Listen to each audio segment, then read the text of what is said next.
Bienvenidas, bienvenidas a nuestro podcast Hablemos Verdad. Soy Susana Decano, feliz de saludarlas nuevamente. Ya para terminar lo que queríamos compartir sobre la teología de la prosperidad. En el episodio anterior hablamos más o menos qué es esta teología, cómo se ve, lo dañino de sus enseñanzas y quizás a grosso modo nada más. Pero hoy hablaremos de otras enseñanzas que esta teología enseña, que consideramos importante también hablar de ellas: la psicología, el Espíritu Santo, el discipulado, los milagros y las experiencias, el feminismo, el sufrimiento, y compartirles un breve testimonio.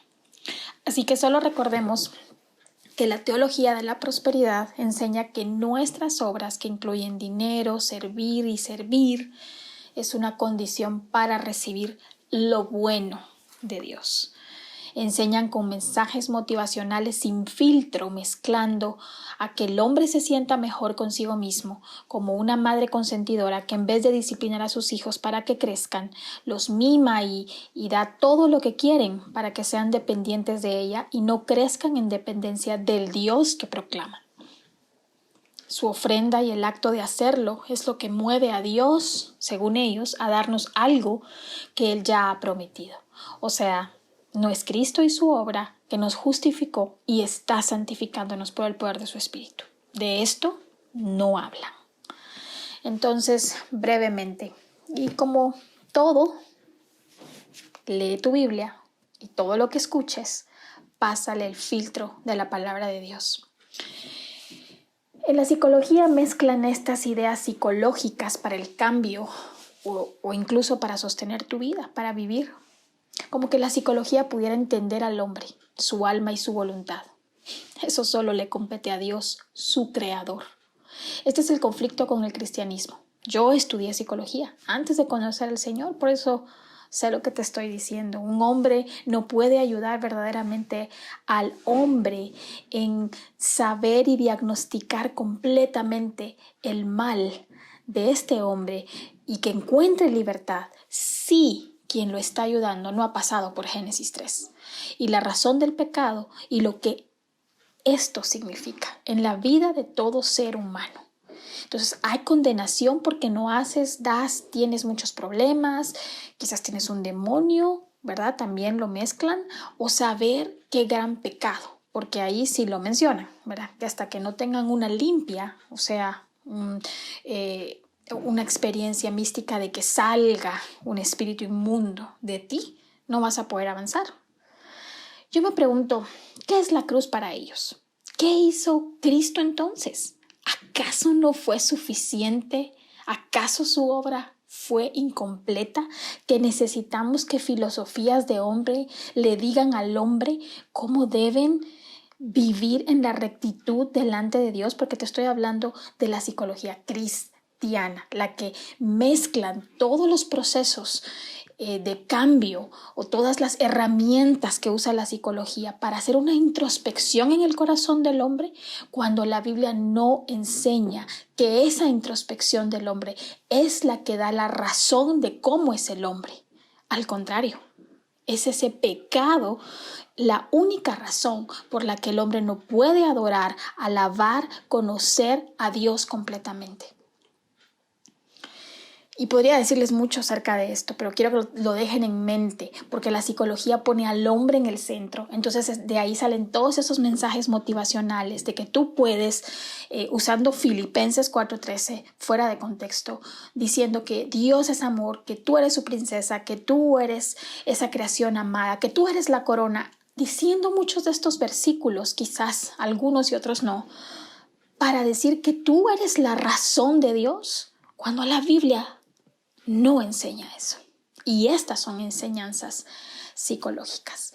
O para vivir, o sea, quieren definir tu identidad, pero también te quieren decir cómo vivir, ¿verdad? Vive siendo positiva, vive levantándote en el espejo y repitiendo estos versículos. Todo esto es una filtración no solo de la nueva era, sino de estas enseñanzas psicológicas, pero nada que ver con la palabra de Dios, el Espíritu Santo.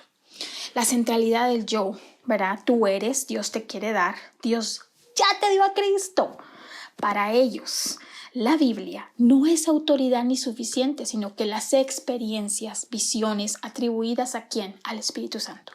La tercera persona de la Trinidad, que es Dios, es machacada totalmente. Puedes leer Juan 13 al 16, que son buenos capítulos para conocer lo que hace el Espíritu Santo, lo que Jesús dice que sufrirán sus apóstoles y nosotros los discípulos que vendríamos a causa de su fiel predicación. Los líderes, el pastor, el apóstol son casi un mediador para los congregantes y no Cristo. Cristo parece más el servidor de ellos o como que Cristo compartiera su divinidad con ellos.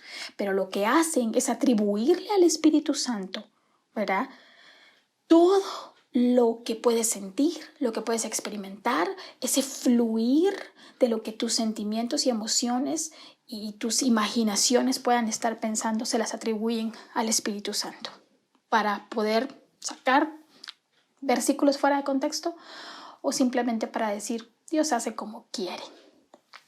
El discipulado. Realmente, ¿cómo enseña Hechos 2?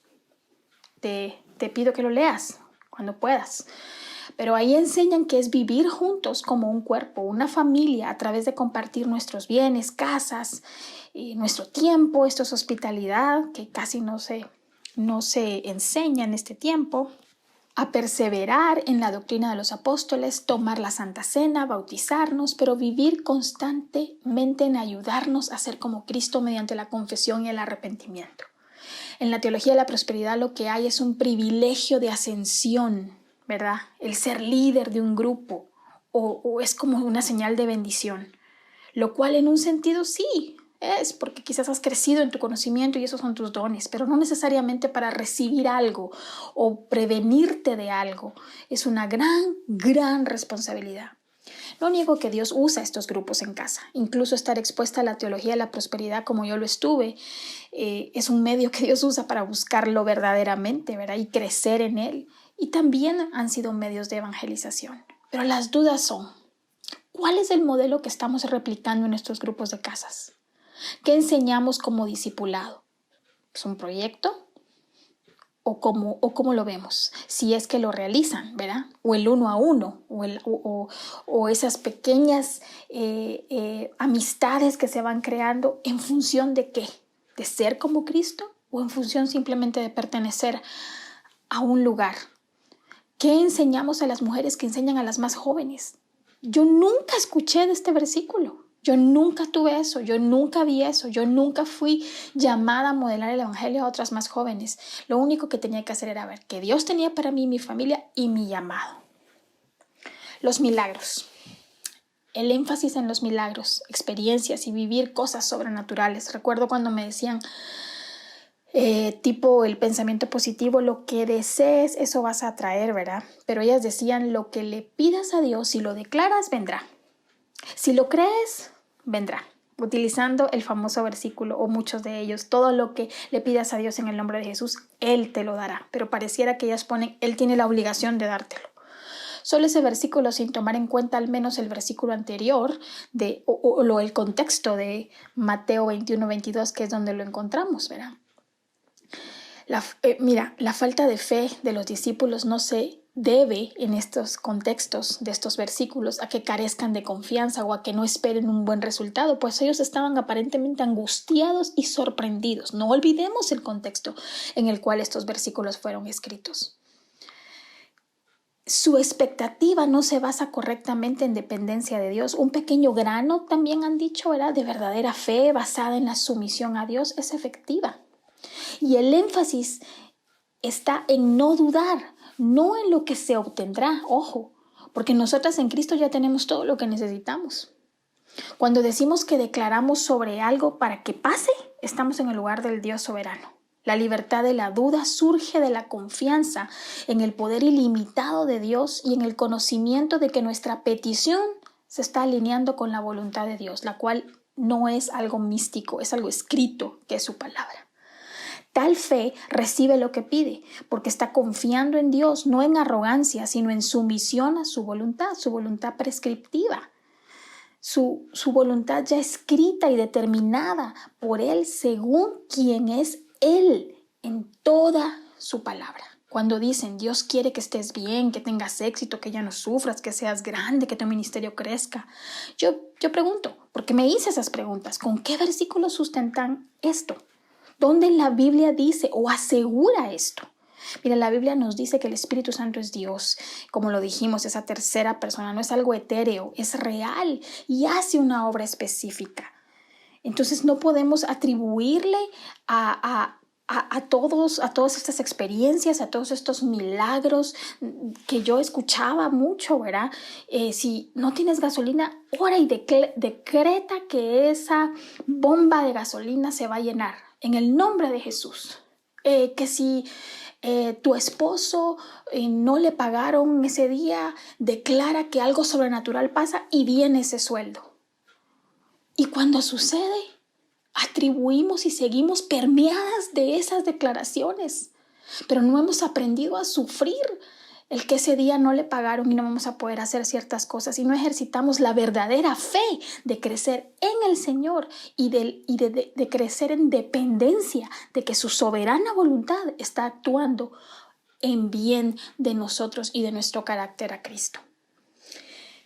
Algo que probablemente es algo muy hablado cuando hablamos de sana doctrina, pero el liderazgo femenil o el feminismo que se ha infiltrado. Parte de esta enseñanza que al ser liberal, la teología de la prosperidad permite tomar todos los versículos de la Biblia como se les antoja y según sus agendas. Quizás algunos por ignorancia, que aún la Biblia dice que es pecado, o por mala intención, eso solo Dios lo sabe.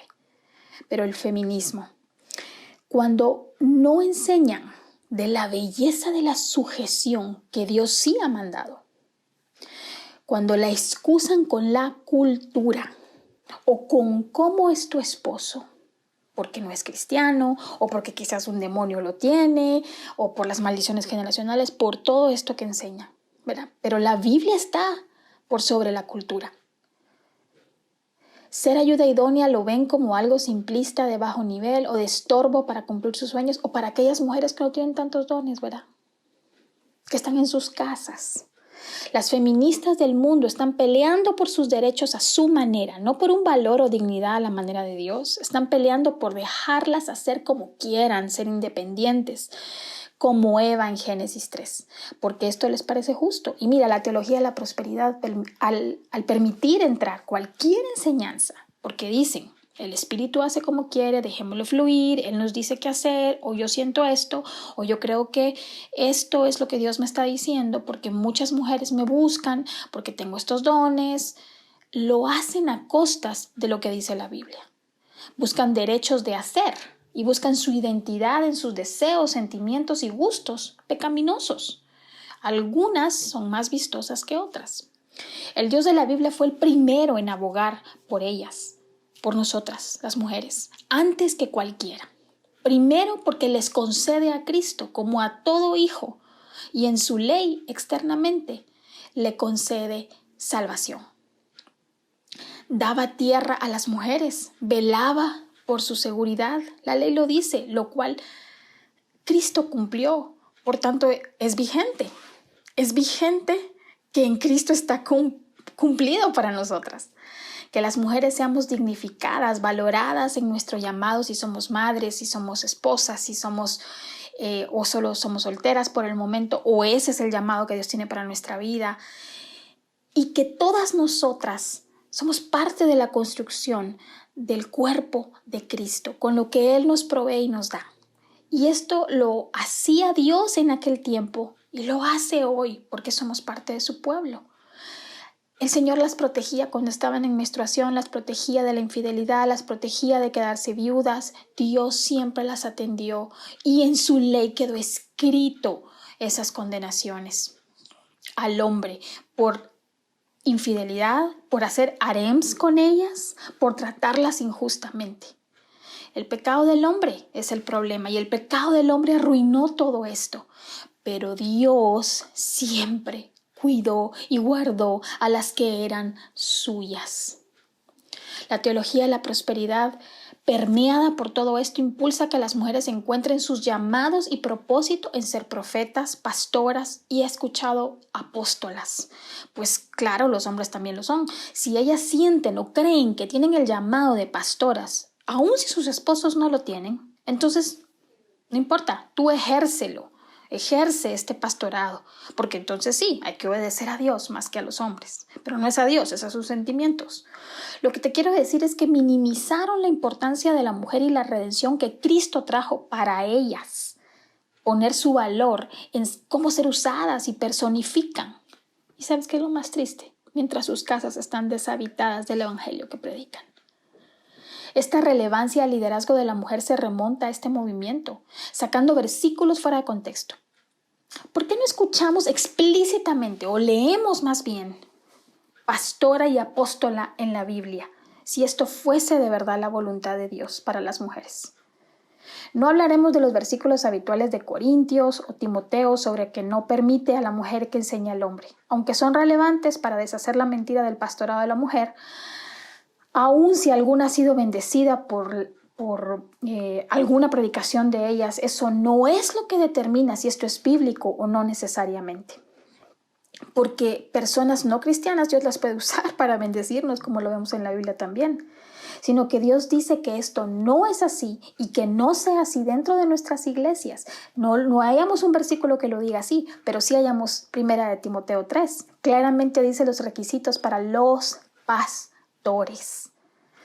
En el idioma original y en el idioma que podemos leer, habla específicamente de un varón, de un hombre. Si Dios quisiera que fuera una mujer pastora, cabeza de una iglesia, autoridad de una iglesia por sobre hombres y mujeres, entonces, ¿por qué no lo dejó escrito explícitamente? Un puesto tan importante, ¿no lo dejaría nuestro buen Dios? Sin embargo, no lo dice. El versículo 2 claramente de 1 Timoteo 3 dice, un obispo o un pastor debe ser, pues, irreprochable. Y mira lo que dice, marido de una sola mujer, sobrio, prudente, de conducta decorosa, hospitalario, apto para enseñar, no dado a la bebida, no pendenciero, sino amable, no contencioso, no avaricioso. Y mira lo que dice el versículo 4, que gobierne bien su casa como cabeza, teniendo a sus hijos sujetos con toda dignidad. Pues si un hombre no sabe, cómo gobernar su propia casa, ¿cómo podrá cuidar de la iglesia de Dios? Y cuando habla de una líder en la iglesia, lo dice más abajo en versículo 11 de 1 Timoteo 3. Después de describir cómo es la labor de los diáconos, dice, de igual manera, es importante, las mujeres deben ser dignas, no calumniadoras, sino sobrias, fieles en todo. ¿Por qué no dijo Dios ahí que también fuera mujer de un solo marido? ¿Y por qué no dice obispa? ¿Por qué no dice, este era el versículo donde Dios nos podía decir y dejar esto escrito? No lo hizo porque no es el modelo de la iglesia de Cristo. Aun si tu esposo es pastor, tú eres su esposa y ¿sabes qué? Tu mayor ministerio es ser la ayuda idónea a él en ello. Si Dios te ha dado dones y puedes servir a las mujeres de tu congregación, hazlo, pero no con un título de autoridad como lo es el pastorado. Imagínate, Cristo se llamó a él el pastor de las ovejas. Imagínate. Último, las profetas. Mira, el don de profecía en el Nuevo Testamento es para exhortar, edificar y consolar, según 1 Corintios 14:3. No es para adivinación, ni decreto, ni quitar, ni poner, ni nada de esto. La Biblia dice en 1 Corintios 12 que es un don, no es un oficio.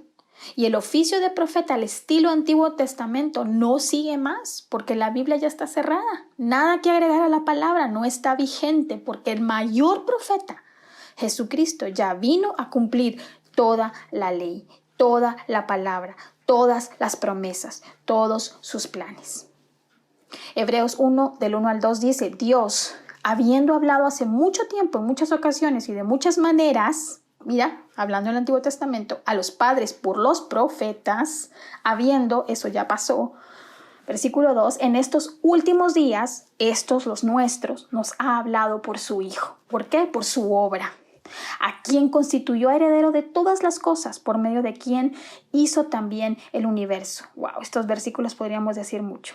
El Cristo que hizo, como siguen los versículos en el versículo 3. Él es el resplandor de su gloria y la expresión exacta de su naturaleza. Y sostiene, mira quién sostiene. Él, todas las cosas por la palabra de su poder.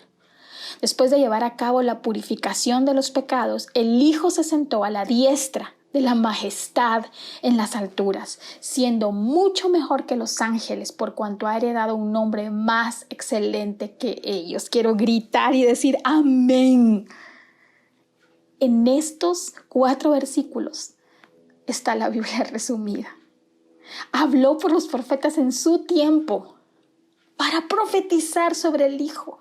Pero el Hijo, que es Dios, que ha hecho todas las cosas, que Él las sostiene porque Él purificó nuestros pecados y ahora es Señor sentado a la diestra de la majestad en las alturas. Él es mucho mejor. Él es el mayor profeta. De Él hablan las Escrituras y las Escrituras son la palabra profética más segura. Mira, estos son temas extensos, sin embargo no quería dejar de traerlos a la mesa porque mucho de lo que está sucediendo en este tiempo son las profecías y el liderazgo de la iglesia está definido por lo que ellos dicen que sienten que el Espíritu les dice. Entonces, no entiendo para qué la Biblia entonces para ellos. El penúltimo punto, el sufrimiento. Este es otro tema extenso, pero no quería dejar de hablar de él. La teología de la prosperidad no solo te enseña el pensamiento positivo para atraer lo bueno o para declarar que lo bueno te pase, literalmente que la montaña, que es un jefe malo, que sea quitado porque te trata mal, o una herencia que te quitaron, que te la devuelvan, o una amiga que chismea de ti y reciba su merecido, aunque no lo digamos así, o lo que está estorbando tu llamado se lleve a cabo, usando la fe como un amuleto y como una decisión de obedecer a Dios, ¿verdad? No como una decisión de obedecer a Dios en vivir para Él negándote a ti misma. El sufrimiento viene de todas partes, es injusto muchas veces, sí, pero también es consecuencia del pecado original y a veces del nuestro. El sufrimiento es la herramienta más precisa que Dios usa en nuestras vidas. No solo expone lo que mueve nuestro corazón, sino también expone si hemos creído verdaderamente en el Dios de la Biblia. Toda la Biblia está llena de historias de sufrimiento y de injusticia, y ninguno de los hombres que pasó por esto empezó a decretar que se fueran de ella. Aún en la súplica de nuestro amado Cristo, no le fue concedida pasar por él la copa. Aún en quitarle los aguijones de Satanás a Pablo, no le fue concedida. Y a Job, que ni siquiera sabía qué estaba pasando en las cortes celestiales, tampoco le fue concedido quitar el dolor por el que pasó y las pérdidas que tuvo. Y todos podrían decir que ese tiempo fue el mejor, no para recibir más, o para que luego vas a ser condecorada, ¿verdad? Como también escucho, ay, pasaste esto malo, pero es porque Dios te tiene algo mejor. No. Ellos solo pudieron alabar porque conocieron más a Dios.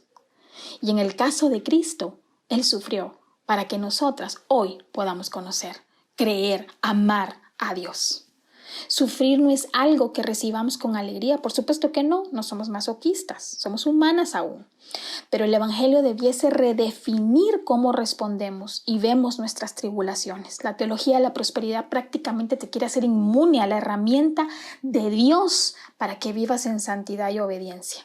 Ninguno de los hombres de Hebreos 11 proclamaron su amor por Dios, dependencia o fe en Él, esperando la esperanza, valga la redundancia, futura de una nueva ciudad en los cielos, si no hubiese sido porque pasaron por sufrimiento. La historia de Habacuc nos narra que los babilonios en su alegría y pomposidad se enorgullecían. Y sabes, esto solo los alejaba de Dios. Mientras que aún Judá, siendo disciplinado, Judá representando el pueblo de Dios, siendo disciplinado por haberse hecho a los dioses de los babilonios, estaban siendo disciplinados, ¿sí? Por el Señor. Pero estaban siendo disciplinados y ellos lo que hicieron fue decretar a Dios y decirle qué hacer a Dios. No. Dios determinó que también pasaran por el mismo sufrimiento que los babilonios. Pero la diferencia era que los babilonios estaban siendo castigados por Dios. Y al día de hoy no existe Babilonia. Pero el pueblo de Dios estaba siendo disciplinado para salvación. Dios lo determinó, que ellos eran suyos, y para ser una nación santa, que diera gloria a su nombre. Disciplinarlos también daba gloria a Él. Y esto lo encuentras si lees ese pequeño libro de Habacuc bajo el contexto de lo que estaba ocurriendo según el profeta Jeremías. No solo el famoso versículo de Habacuc 3, donde dice, aunque la higuera no eche brotes, no haya fruto en las viñas, con todo esto yo me regocijaré. Pero miren qué, en que Dios me va a devolver todo lo que Satanás me quitó, no, en mi salvación. No en decretar que lo que me es merecido me acontezca. De hecho, la salvación, ni tú ni yo la merecíamos, ni ellos. Pero Él en su misericordia nos la ha dado por su beneplácito, dice Efesios 1, porque Él es quien nos hace caminar en las alturas y los pies como de sierva. Claramente dice, Él es el que lo hace. ¿Ves? No nuestras obras. Esto es más hermoso y sobrenatural que cualquier otra cosa. Quiero compartirte un testimonio breve. Todo lo que hablamos en este y en el pasado episodio no es mi opinión o solo soy una observadora de lejos. Yo lo viví porque yo era parte de. Yo era una analfabeta con mi Biblia en mano. Yo no daba fruto de amar a Dios por sobre todas las cosas para amar a mi esposo e hijos. Si solo andaba viendo demonios, maldiciones, incluso a mi familia que no es cristiana, les contaba de mis sueños y experiencias con tal que creyeran en Dios, pero sin realmente predicar el evangelio completamente. Cuando aún mi esposo no había venido a Cristo, me llamaba religiosa cuando yo lo veía con desdén, porque el pecador otra vez había pecado y yo no. Se enojaba cuando me escuchaba hablando, orando y pasando versículos a las hermanas, pero luego me volvía quejumbrosa, murmuradora y orgullosa con él. Se molestaba a escuchar de mis sueños y que hablaba con otras de mis sueños, gastando mi tiempo en ello en vez de estar ocupándome de mi casa. Le daba risa que yo le decía que siempre sabía que Dios algo estaba diciéndonos cuando sucedía algo que yo podía decirle espiritual o diferente y que por eso Dios algo nos estaba queriendo decir con eso, pero yo no era capaz de ver mi propio pecado. Yo estuve en esas reuniones donde decían lenguaje como parir los ministerios. Incluso háganlo al estilo de las hebreas para que sea más agradable a Dios. Yo estuve en reuniones, porque Dios así lo quiso, donde veía declarar contra todos los demonios habidos y por haber, que sí veían pájaros negros volar hacia donde estábamos nosotras orando, era una señal que Satanás venía contra nosotras o traía guerra. O aquella hermana con sus visiones y usando por ahí algún versículo. O bien otra que decía, hagamos ayuno, ofrendemos esto, hagamos pacto con esto, con este dinero, para que Dios nos haga esto, para que Dios vea esto. Yo estuve cuando un falso profeta con su saco en el púlpito empezó a bendecir, entre comillas, a quienes donaban $1,000. Y quienes no llegaban a tanto, no tenían en ese momento esa cantidad, no podían pasar por su saco. Se iban a perder esa bendición de su saco porque era un hombre tremendamente millonario. Me enseñaron a orar por la escasez contra Leviatán, el demonio que apresa las finanzas. Me enseñaron a orar y esperar que Dios me diera una revelación como respuesta para qué hacer con mi esposo no convertido. Llevé a mis hijos a escuchar estas locuras. No sabes cuánto me arrepiento. Cuando un disque profeta le dijo a mi hija, que tenía más o menos 8 años, a mi hija mayor, que su papá iba a cambiar y ser cristiano. Y que esto iba a suceder el 8 de marzo de ese año.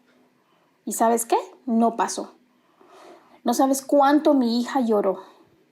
Yo sé que quizás digas, qué tontería, ¿cómo no te diste cuenta que eso no es cierto? Pero mira, fue mi primera iglesia. Por lo tanto, era lo único que conocía como cristiano. Y olvídate que dijeras algo de esto, o que las dudas que a veces sí tenía muy dentro de mí, pudiera expresarlas, porque entonces estaba pecando contra la iglesia, contra el pastor, contra la unción, o contra las pastoras y las profetas. No fue hasta que dije, basta, mis problemas en casa aumentaron, nada parecía salir. Ya Dios había propiciado todo esto para que yo dijera ese basta. Y porque me desanimaba mucho, pensaba que yo no tenía fe suficiente, realmente qué más podía hacer para que Dios me diera las revelaciones, las unciones o lo bien que le estaba yendo a todas las demás personas, o que me diera el dinero para pactar y para ofrendar, para diezmar, para dar primicias, porque para otra segunda ofrenda, para que la iglesia tenga mejores instalaciones. Sin embargo, no fue hasta un incidente en la iglesia y las situaciones en mi hogar que Dios usó para abrirme los ojos. Y empecé a hacer las preguntas correctas. ¿Será que de verdad esto es bíblico? ¿Qué dice de verdad la Biblia sobre los demonios, las maldiciones generacionales, darle dinero a Dios para que me prospere? ¿Le estoy robando de verdad a Dios? ¿De verdad debo tener revelaciones, sueños? Si no lo tengo, entonces, ¿qué es mi propósito en la iglesia? ¿Cómo de verdad es una mujer cristiana? Puede ser pastora, puede ser profeta, puede ser apóstola. ¿Qué es lo que la mujer debe hacer? Pues yo misma veía a estas mujeres, porque yo trabajaba voluntariamente para ellas, a estas pastoras y a estas profetas, y las veía tan desconectadas de sus esposos. No eran sujetas, ni se preocupaban por realmente discipular a alguien más, en ese caso a mí que estaba tan cercana a ellas, tampoco lo hacían, porque yo no tenía dinero, yo estaba llena de problemas. Por supuesto no venía de una familia de influencia y no tenía superdones, porque honestamente estaban esperando que se activaran esos dones en mí y no pasaba. Nunca hablaban de pecado a menos que fuera de las otras personas. Y si no, eran ataques del enemigo. Y yo siempre empecé a preguntar, ¿esto es cristiano? ¿De verdad? Un día lloré tanto y le dije, Señor, cámbiame a mí. Muéstrame qué es lo que está mal en mí. Te dejo a mi esposo, aquí está. Yo ya no hago más nada, no oro de estas formas. Aquí está mi esposo. Ayúdame con mis hijos y quiero de verdad, Señor, conocerte. Y esa fue mi oración y de verdad que fue de las oraciones más sencillas, más desgarradoras porque lloraba tanto, pero que sé que era la que Dios estaba esperando de mí. Al siguiente día, si no estoy mal, abrí mi Biblia por mí misma, con una concordancia nada más, y empecé a buscar todo lo referente a estos temas. Y así me llevó los 9 meses de embarazo de mi última hija. Estuve en descanso esos 9 meses porque ya estaba un poco avanzada de edad para tener otra hija, o era lo que me decían acerca de mi salud, y Dios usó eso para que yo pudiera estar leyendo su palabra. Un día le dije a una de ellas, antes de retirarme de ese servicio voluntario, porque trabajaba en la radio también, para hablarle a las mujeres, y a una de ellas le dije, la salvación no se pierde, y me dijo literal, estás cayendo en falsas doctrinas, la salvación se pierde. A la semana siguiente me retiré, ya no quise trabajar más, y así fue como dejamos de ir a esa iglesia. Y te puedo decir el montón de profecías que no se cumplieron, que estaban mal dichas, que eran repetidas y que eran incluso copiadas. ¿Sabes qué? Son los frutos. La diferencia son los frutos mientras estás ahí.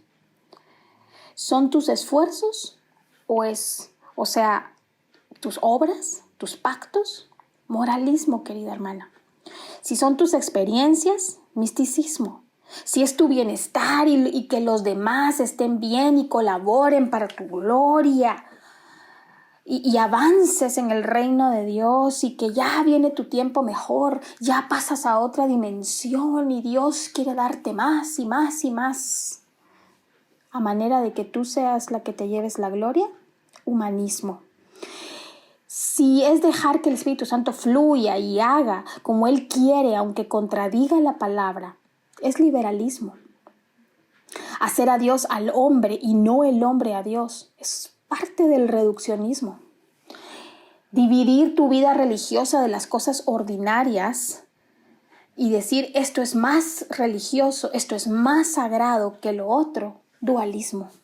Dios nos salvó completamente. Y todo lo que Él hace y ha creado es bueno y es para su gloria. Nada de esto es enseñanza bíblica. Hermana, ¿has confesado que eres orgullosa? ¿Has confesado que tú eres parte del problema de tu matrimonio o de tus relaciones con otras personas?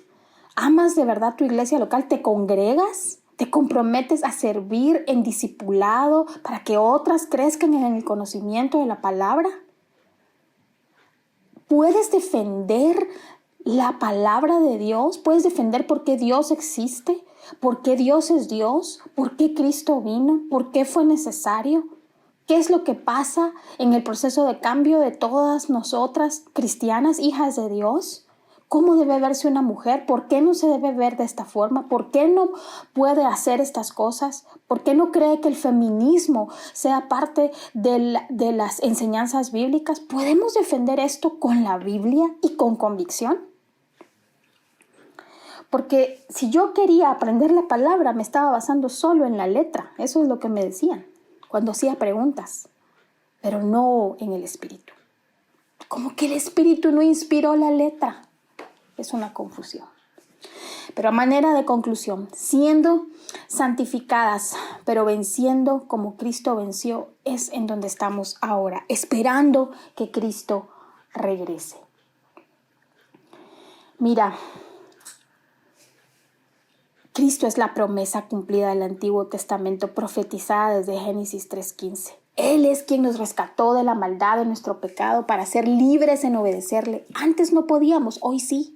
Hoy su misericordia se ve en que respondemos a su llamado porque Él nos abrió los ojos para verle. Hoy su misericordia se ve en cada día, en cada cosa cotidiana que hacemos, desde lavarnos los dientes hasta enseñar la Biblia. Él está ahí, Él está con nosotras y todo lo que hacemos, lo hacemos para su gloria. Enfrentar una infidelidad, educar a nuestros hijos, ayudar a otras hermanas, hacer esas obras de misericordia que la palabra sí nos manda a hacer como hermanas en Cristo, luchar con nuestro pecado que pareciera a veces más grande. Hoy su misericordia sigue operando, su sacrificio sigue siendo válido en todo lo que hacemos, sigue siendo suficiente para sostenernos en nuestros días malos y en nuestros días buenos.